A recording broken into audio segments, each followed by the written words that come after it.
দিয়েছিলাম, তো সেটার কালারটা কেমন এসেছে। জলের মধ্যে যে লিটমাসটা ডুবিয়েছিলাম সেটার কালারটা 7 এসেছে, 7-এর সাথে মিলেছে। তার মানে এটা কি, জলের পিএইচটা কত, 7 হলে কী হয়, প্রসম। ঠিক আছে, এরপরে আমরা এটা করেছি অ্যাসিডের মধ্যে ডুবিয়েছিলাম।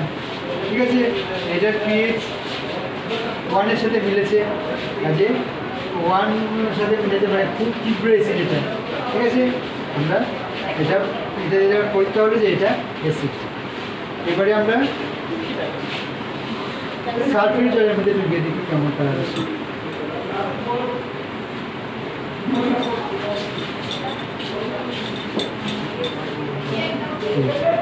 এবার কালারটা কীরকম হয়েছে, না নীলের মতো, সেটার সাথে আমরা এটার দিকে মিলিয়ে নিই।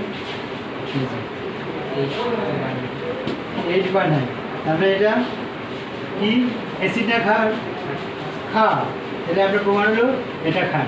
ঠিক আছে।